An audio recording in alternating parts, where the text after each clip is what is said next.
Jenny Mitchell releases her new album, Tug of War, tomorrow, but she's here today to tell us all about it. Now based in Wellington, Jenny, like all of us, has been through a lot these past few years. Fortunately, she has friends like Tammy Nielsen and producer Matt Fell to help turn her ups and downs into songs and stories. So what does Jenny have planned for the big release day? Give it up, girl, let it go. He ain't changing, no, no, no. Give it up, girl, let it go. He ain't changing, don't you know? There's snakes in It is a big day, yeah. We've got breakfast first thing in the morning, and I've got some interviews in person, which is really nice. I'm excited to do some in-person stuff. Sure. And then we've got RNZ Live in the afternoon as well, which I'm very much looking forward to. Very good. Yeah. That'll be fun, man. All righty. So the album is called Tug of War. We've heard a few tracks over the months, so folks should be somewhat familiar with what you're doing. But the previous album was Wildfires. So how, and my understanding is from reading the press stuff, this is an album about growth, if other things. So with that in mind, tell us a little bit about the making of Tug of War. Yeah, I think that I've discovered that your early 20s are quite an up and down sort of time. Yeah.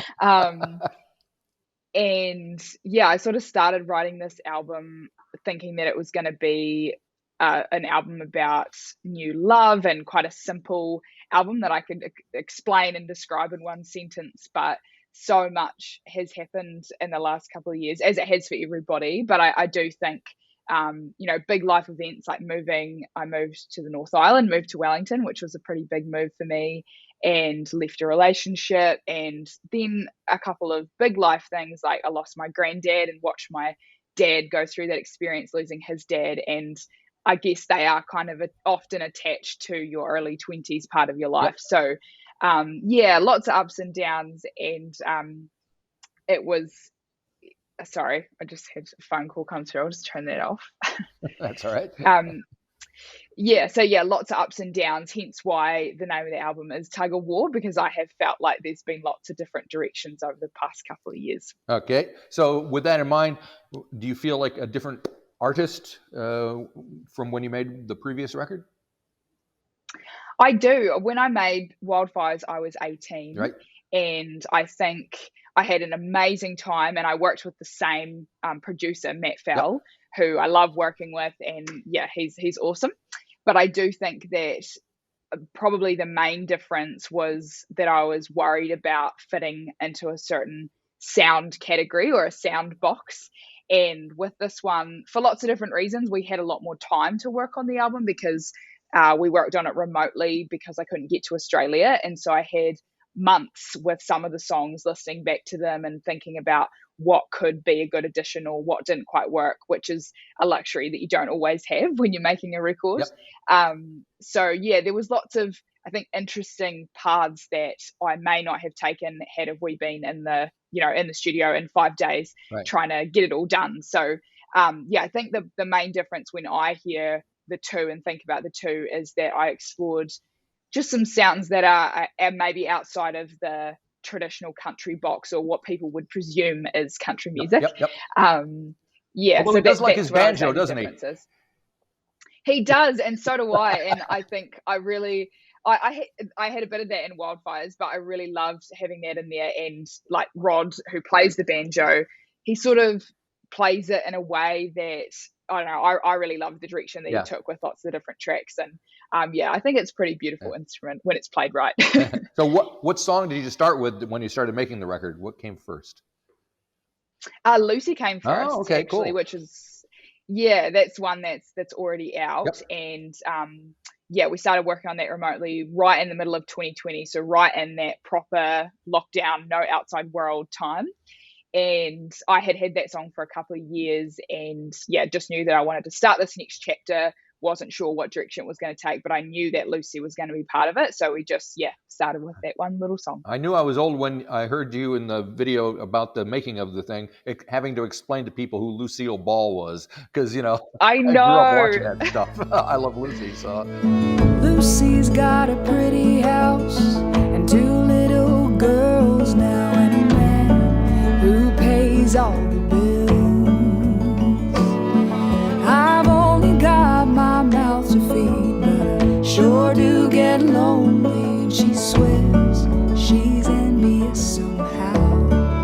So tell me what she kind of, because I think there was a film that came out about Lucy and Desi and all that as well fairly recently. Did you go to see that? No, I haven't seen it Right. yet, but I've heard lots of good things about it. And yeah, to me, I suppose I have an interesting perspective because I didn't know who she was, Right. and I was studying film from the 50s while I was at university, Right. and so that's how I came across. I had to write about I Love Lucy and the impact that it had on people, and particularly the impact that it had on what a female character was and what that should be or should not be on a screen and stuff. So I got quite enchanted by uh, Lucille Ball, the person, really. Like, I thought she was an incredible woman, and yeah, that's where the song came from. And my audience tends to be split. Half of them think it's hilarious that I don't know who she is, and half of them are my age, Right. and they're like, "Who's that?" Yep. Go on. So yeah, hence the education. Very good. Well, she was, I mean, because back in the 50s, most of the women that were on television were the wives of the men who were on television or whatever. So Lucy was kind of the first main character that the show was built around her. She did have Desi, obviously, but she was Yes. the show was named after her. So there you go. So yeah, she was a trailblazer. Yeah, and she was a trailblazer, and even more so, I think, after she was Lucy, they started a production company together, and she was one of the only heads, female heads of production companies, and made lots of great Desi things. Lou And Productions, so, I believe it's called. that's the one. Yes, yeah. Oh, you know all the things. Yeah. Well, that's because I'm old. Yeah. So yeah. Well, that's very cool. So from there, what came next making the record? Do you have an idea? And you kind of mentioned that you didn't want to sound like a typical, be set in a box. So how did you and Matt rather approach that problem? And did you do it like song by song, or did you have an overall kind of sound that you wanted to achieve? Yeah, the next song that we did was actually Somehow, which is also a track that's released, and Yep. it's probably the opposite of Lucy. Right. I went down to see my gal just after midday. The lights were out in the cold house and her brown eyes stood gray. Somehow.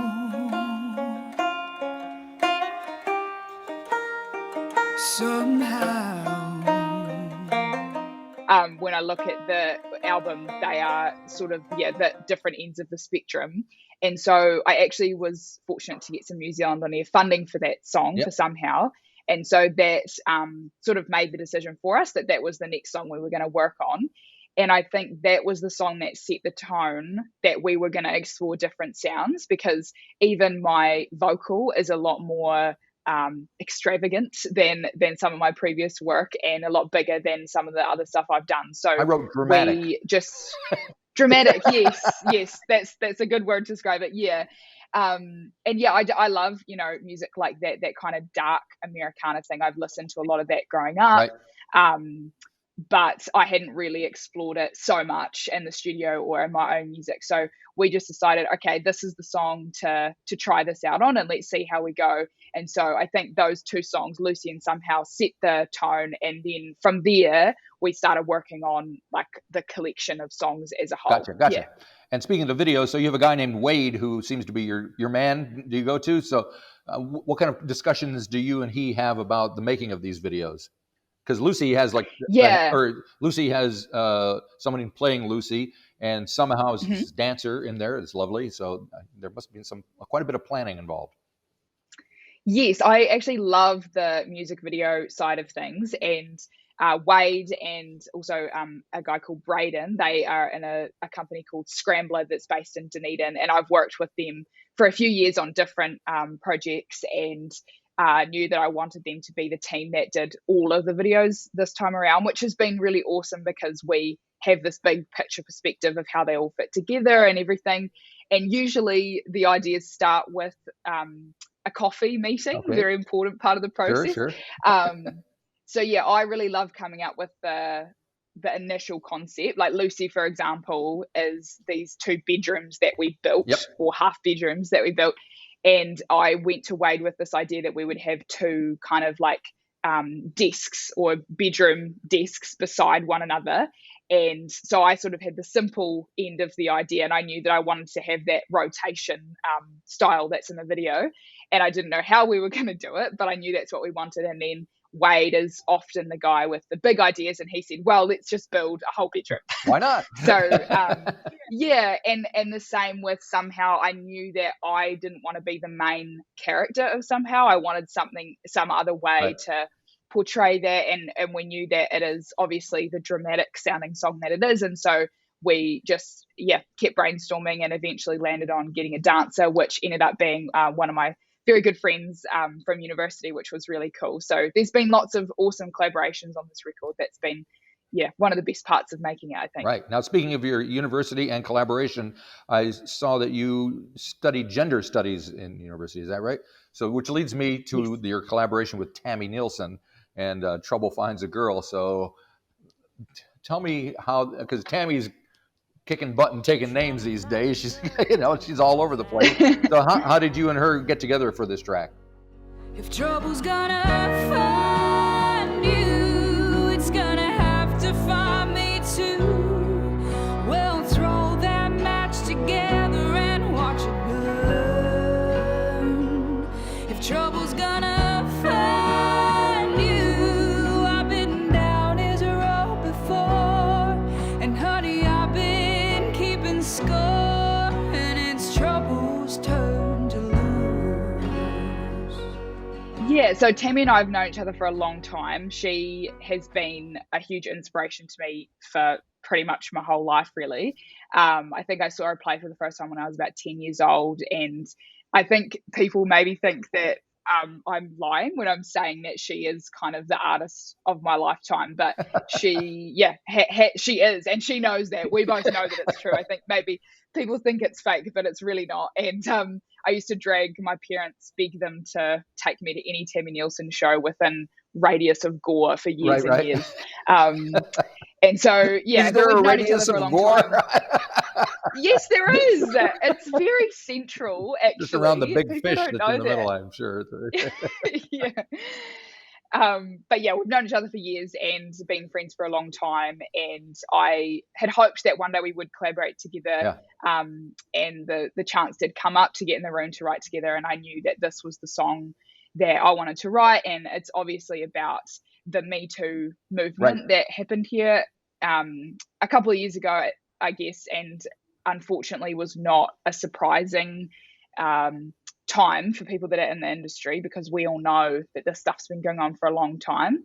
And but you say we all know that, and I beg to differ, because we don't all know, and we should know. So, like, for instance, I had a young artist up here yesterday recording, and she was in her early 20s, or she is in her early 20s, and she had a song that kind of addressed the same issues, and I talked to her about it, and I was expecting to say, oh yeah, but it's getting better, but she wasn't. She was like, no, it's bad out there.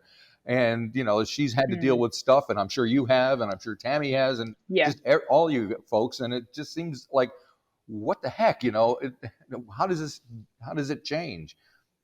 I know, and I think I think you're right, maybe, that those of us who had been exposed to it think that everybody knows. And I think that is part of the issue. And I've had so many interesting conversations, especially like since the song has come out and since I've started playing it with people, especially people who aren't in the industry, that we've got this idea that it's like, it's New Zealand, so it couldn't possibly happen here, I think, which is a really dangerous way to look at it. So I hope that is changing, and I think that is changing. And I have seen positive change. I also agree there's huge, things to go. There's years of work to go.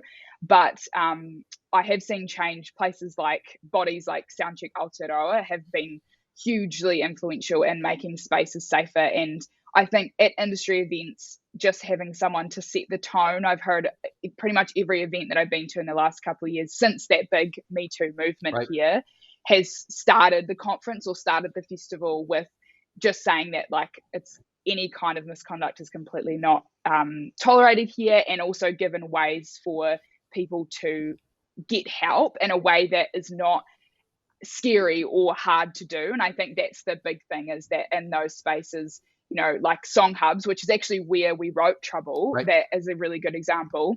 APRA Song Hub started their week, and they said there's a number in each of the writing rooms that you can call that's completely anonymous. It's not somebody who's here. It's an APRA person, but it's not someone who's here at the Song Hubs. So you can have like a totally outside voice and help to report something to, or to talk to someone about if something has gone on. So I think things like that because it can be really scary, and especially in those environments where you've been given this opportunity. And that's where I think a lot of the challenges come in, is when you're in these environments and these people who are in power maybe have given you this chance to write with these amazing people and do these amazing things. And so it's really hard to call people out. Yep.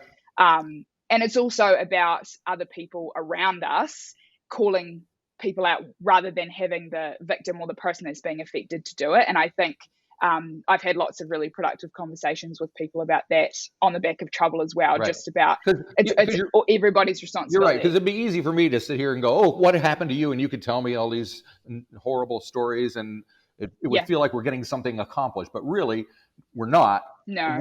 What we need to do is call people out and make them be responsible for whatever it is they've done, and without it being kind of salacious and all that stuff, it just needs to be taken care of. Absolutely. Yeah. So it's still going on, which is I can't believe it. So, but with that in mind, I mean, now here I go. I'm going to be a bit of a sexist. Women in New Zealand making music right now are like kicking butt, like I mentioned with Tammy, but also you got Reb Fountain, you got Nadia Reid, Vera Ellen, Emma Dilemma, Julia Deans, Georgia Lines, all these folks. So do you guys, and I, do you feel like you're all part of a movement? Back in the day, everybody liked to pit women against each other, and and I'm hoping that isn't the case these days, and I don't think it is. But I'm just wondering if you look at that and go, oh, look what Vera's doing, or look what Nadia is doing, and that helps you do it. Absolutely. I think that I'm very fortunate to know a number of those women very well, and I feel nothing but support in New Zealand from them. And like Jamie McDowell is also just killing it lately. She's got a beautiful album that I listen to all the time. Yep. And I just think it's so important to have people in your corner. And I've never come across a situation in New Zealand with another female artist that's made me feel in any way pitted, or anything like that. So I think that is a really beautiful part of our industry, is that there's just no space for ego. And I think we are maybe part of a movement, but also people like Julia Deans have been awesome for a long time. So it's exciting to see everybody else perhaps acknowledging that at the moment. It's really I saw her in the background in one of your videos there clapping along, and it was like, go Julia, she's amazing. She is awesome. Yes. And then I saw her at the Fleetwood Mac thingy the other day too, where they were doing Rumors. And oh yeah, that would have been great. That looked so great. And that was Diane Swan, another one, and I mean, Mel Parsons. Mel's great. She's, it's ridiculous. All right. So the album finishes off with a couple of kind of personal songs, "Love Isn't Words" and "The Bush and the Birds," which are family related. Do you want to enlighten us a little bit about what's going on there to wrap up the album? Yes, of course. Yeah. So The Bush and the Birds is actually only available physically at the moment. So it's a bit of a bonus track. Okay. And the two songs are definitely kind of, they fit together, I guess. And the first one is about watching my dad lose his dad, as I mentioned before. Granddad Bruce lived a big, full and wonderful life, and did all the things and had lots of adventures. And I think being, I'm meant to be an adult, I think, at this point, and watching that happen as an older person is really different to if you lose somebody when you're young. I feel like you feel the weight of your aunties and your uncles and your dad and everything. And so I was just sort of observing that, and Love Isn't Words is sort of my response to the idea that when someone does pass away, people often say, oh, I wish I said XYZ more. I wish I told them this more. And I feel like my family is, like my dad is a bit of a Southland farmer type, and so is his dad, very much so. And so they're not people that talk about those things all the time, but there's no doubt in my mind at all, how he feels about me or how much he cares about his dad and so on. And so Love Isn't Words is kind of, my way of summarizing that there's actually no need for that sometimes, and it doesn't mean that anybody loves anybody less. I can relate. And My and the father Bush was of the a Birds, farmer, and he, you know what it's like. And I never, I know exactly what you're talking about. Yeah. So that's a song for Dad, really. And The Bush and the Birds is a song I wrote years ago, just basically as an ode to my granddad Bruce, and it's all about his love of nature and passing that on to me and my sisters and our family.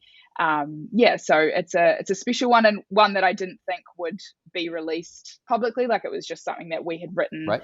that I had written for us pretty much, and for him. And he heard it and he loved it. So it's a happy one for us to hear, and features my auntie Jill, his daughter, with a spoken word in Te Reo Māori and the instrumental. So that was really special to have her a part of that too. Fantastic. It's all happening. Yeah. I love it. All righty. So are you thinking in terms of how you're going to follow this now? I realize the record's just coming out tomorrow, but everybody's been working on things because of the pandemic for years already. So they're already like 2 steps ahead. Is that where you are, or were you just concentrating on this? I think I went through a phase of that because I had held on to the album for so long that you can't help but kind of look forward. But to be honest, at the moment, I've just got back from an Australian tour, and I'm just falling in love with playing live again. I just love it so much. And it's always been my favorite part. I love the writing and I love the recording, but the actual playing and exchange of energy that happens is the best part for me. So I hope to tour this album a lot and extensively and wherever I can. I definitely will be, making more records, but at the moment I'm just really excited to tour Tug of War. All right. Well, we look forward to seeing you up here in Auckland as soon as you can. So yes, we'll be there. Sounds good. All righty. Very good. Well, congratulations. Have a great day tomorrow. And thank you very much for sharing all that with me. I appreciate it. Thanks, Marty. Appreciate it. Bye-bye.